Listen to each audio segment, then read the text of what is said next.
आप सभी का आपके अपने YouTube चैनल में स्वागत करता हूं। मैं विकास कुमार।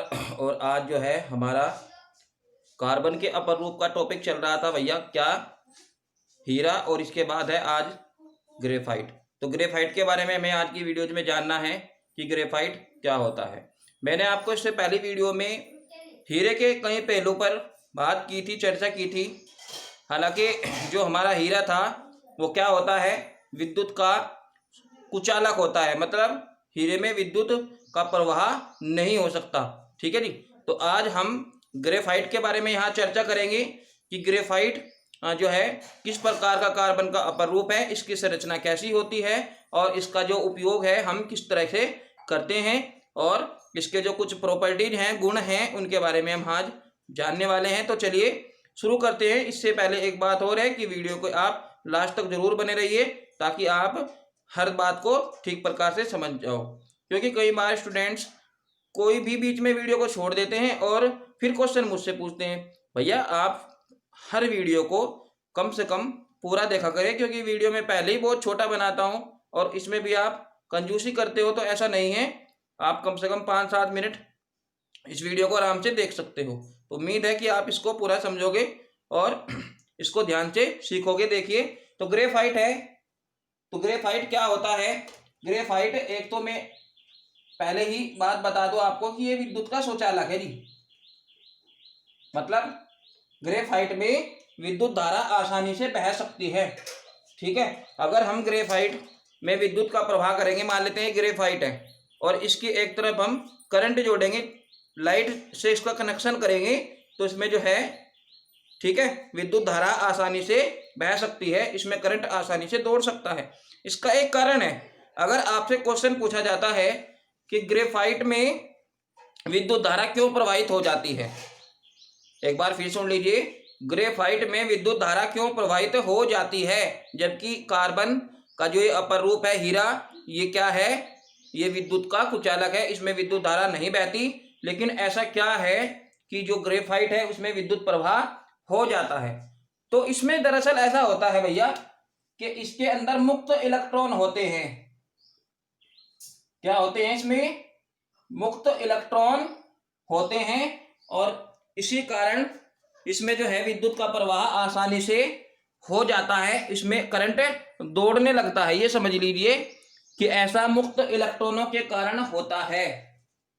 ठीक है। विद्युत के क्या है, ये सुचालक है। अब बात करते हैं उष्मा की।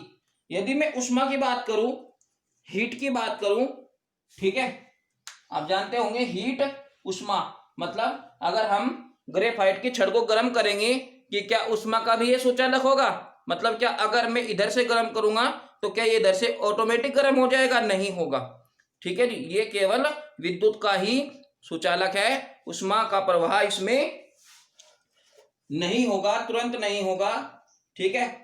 मतलब ये उष्मा के लिए क्या है, उष्मा के चालक नहीं है, उष्मा के चालक नहीं है। बात नोट कर लीजिए कि ग्रेफाइट जो है विद्युत का चालक होता है लेकिन उष्मा का चालक नहीं होता है। बोलना नहीं है आपको, मल्टीपल चॉइस क्वेश्चन में आ सकता है कि क्या ग्रेफाइट उष्मा का चालक है, हाँ या नहीं में ही बता दो भैया। तो उष्मा का ये चालक नहीं है। लेकिन अगर बात विद्युत की हो रही हो, बिजली के करंट की हो रही हो, तो उसका जो है क्या है, ये चालक है, करंट इसमें दौड़ सकता है। ठीक है। अगर हम इसके रंग की बात करें तो जो इसका रंग होता है हल्का भूरा काला होता है, भूरा काला। कैसा होता है ये? हल्का भूरा काला इसका कलर होता है। आपने देखा होगा एग्जाम्पल, जो पेंसिल की लीड होती है, जिसको आप कच्ची पेंसिल बोलते हो, उसकी लीड क्या है? ग्रेफाइट ही है। ठीक है साहब। तो वो जो लीड है, पेंसिल की लीड, जिससे आप लिखते हो, चित्र बनाते हो, पेंटिंग बनाते हो, तो ये सब क्या है? ये आपका ग्रेफाइट ही है। ठीक है। तो ये ना तो पूरी तरह से काला होता है और ना ही पूरी तरह से भूरा होता है। तो काला भूरा आप इसको कह सकते हो। ठीक है। आपने कहाँ देखा है इसको? पेंसिल की लीड में भाई, आपने इसको देखा है। जो पेंसिल की लीड होती है जिससे आप लिखते हो, तो उसमें भी क्या है? ग्रेफाइट ही होता है। दूसरा, ये चीकना होता है। ठीक है। कैसा होता है? ये चीकना होता है। अब आप पेंसिल की लीड उठाइए, उसको छील कर देखिए, उसको निकाल कर देखिए, तो आप जब हाथ लगाओगे तो वो आपको चीकना दिखाई देगा। तो ग्रेफाइट कैसा होता है? चीकना होता है। और अगर हम ग्रेफाइट की तुलना हीरे के साथ करें कि ग्रेफाइट और हीरा जो है, ठीक है, वे किस प्रकार मतलब इनमें से कौन भारी है कौन हल्का है, तो भैया ग्रेफाइट हल्का होता है, ठीक है, हीरे के अपेक्षा। अगर हम बात करें कि कार्बन का सबसे कठोर रूप कौन है, भारी रूप कौन है, तो कौन है? हीरा है। और अगर हम हल्के की बात करें तो भैया ग्रेफाइट हो जाएगा, ठीक है। तो ग्रेफाइट क्या है? हीरे से हल्का है। लेकिन मैं ये भी नहीं कह सकता हूं कि ये बिल्कुल ही हल्का है, लेकिन हीरे से हल्का है, हीरे की तुलना में काफी हल्का होता है ग्रेफाइट, ठीक है। उम्मीद है आपकी जो प्रॉपर्टीज है ग्रेफाइट की समझ में आ गई होगी। अब बात करते हैं इसकी संरचना पर, जो इसकी स्ट्रक्चर है वो कैसी होती है। जो ग्रेफाइट की जो स्ट्रक्चर है वो इस तरह से बनेगी कुछ। देखो सीख लीजिए इसको, मैं कैसे बना रहा हूं, बहुत ही आसान तरीके से मैं आपको ये बना के दिखा रहा हूं। तो आप लोग मेरे साथ साथ भी अपनी नोटबुक उठाकर एक बार बनाकर देख लीजिए, समझ में आ जाएगा, ज्यादा हार्ड नहीं है, ठीक है जी। आपने 3 इस तरह के, ठीक है, आकृतियां बनाई, और ऐसे ही 3 आकृति आप थोड़ा गैप देकर नीचे बना लो, ये हो जाएगा इस तरीके से। अगर आप बुक से बनाओगे तो आपको हो सकता है उसमें दिक्कत हो, तो इसलिए यहीं से सीख लीजिए। आसान तरीका है ये ग्रेफाइट की संरचना बनाने का। तो ये हो जाएगा आपका यहाँ ग्रेफाइट। इसका ध्यान रखेंगे भाई, ये जो है इसकी सीध में ही हो, इसको आप यूं भी जोड़ सकते हो, ठीक है। तो ये जो है इस तरीके से ग्रेफाइट की स्ट्रक्चर बन जाएगी। आप इसके नीचे भी ऐसे ही और बना सकते हो। तो ये क्या हो जाएगा आपका ग्रेफाइट। बहुत आसान तरीके से मैंने आपको ग्रेफाइट की संरचना बनाकर दिखाई है।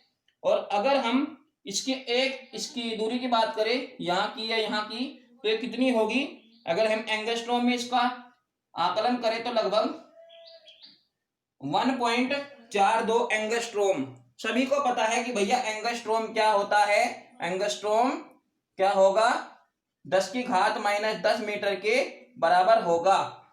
तो 1.42 एंगस्ट्रोम, ठीक है, एक बॉन्ड की दूरी होगी ग्रेफाइट की, ठीक है।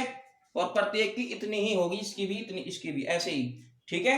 और अगर हम इन बॉन्ड्स की बात करें तो इसके अंदर कौन सा बंध पाया जाता है? दुर्बल वंडरवाल बल, ठीक है साहब। कौन सा बंध?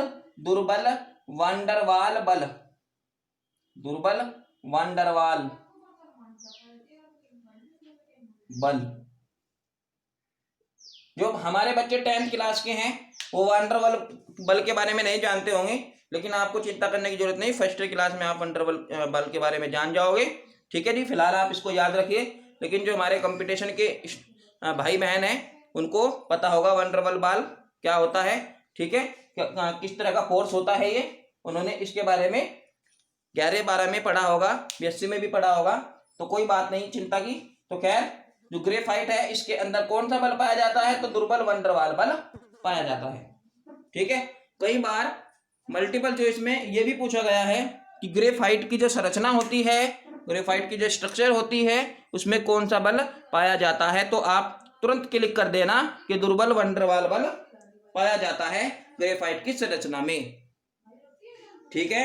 अब बात करते हैं इसके उपयोग की, इसके यूज की। हमने गुणों के बारे में पढ़ लिया, संरचना देख ली, बनाना सीख लिया होगा। अब बात करेंगे उपयोग। तो इसका उपयोग क्या करेंगे? जो मशीनों के छोटे छोटे पुर्जे होते हैं, जो छोटे छोटे मशीनों के पार्ट्स होते हैं उनमें, ठीक है, स्नेहक का कार्य करता है ग्रेफाइट, ठीक है। एक तेल की तरह भी कह सकते हो कि भैया एक स्नेह का काम करता है ग्रेफाइट, ठीक है, पुर्जों को सेट करने में। इसके अलावा अभी मैंने आपको बताया भी दिया था, पेन, जो हमारी पेंसिल है जिसको आप कच्ची पेंसिल भी कह सकते हो, उस कच्ची पेंसिल में भैया जो लीड लगाई जाती है जिससे हम लिखते हैं वो किसकी बनी होती है? ग्रेफाइट की बनी होती है, ठीक है। जो पेंसिल की लीड होती है, पेंसिल लीड, मान लेते हैं ये पेंसिल है और उसके अंदर जिससे आप लिखते हो ये आगे का जो भाग है ये वाला, ये क्या है? पेंसिल लीड ग्रेफाइट है। तो ये भी क्या है? ग्रेफाइट का उपयोग है। इसके बाद ग्रेफाइट चूंकि क्या है, विद्युत का चालक है, तो इसका उपयोग हम जो बैटरी होती है, बैटरी ठीक है, यानी कि जो सेल होती है उसके अंदर जो इलेक्ट्रोड होते हैं, इलेक्ट्रोड मतलब छड़ होती है, ये भी भैया ग्रेफाइट की आप बना सकते हो अपनी जरूरत के हिसाब से। ठीक है, तो ग्रेफाइट की जो छड़ें होती है वो इलेक्ट्रोड की तरह, इलेक्ट्रोड मतलब छड़, इलेक्ट्रोड, इन छड़ों को भैया इलेक्ट्रोड बोलते हैं। इलेक्ट्रोड जो बैटरों के अंदर खड़ी हुई होती है ना छड़, आपने देखा होगा, जिसके ऊपर प्लस माइनस होता है। हालांकि अलग अलग बैटरियों में अलग अलग हो सकती है, कहीं लेड की भी हो सकती है, या फिर अपने प्रयोग के हिसाब से, तो लेकिन आप इसको ग्रेफाइट की छड़ भी बना सकते हो अपनी बैटरी के हिसाब से। तो मुझे उम्मीद है कि आपने ग्रेफाइट को ठीक प्रकार से समझ लिया होगा। ठीक है जी, तो नमस्कार। आज की वीडियो में हमने ग्रेफाइट के बारे में जाना, फिर चर्चा होगी हमारे 25 पार्ट में। धन्यवाद।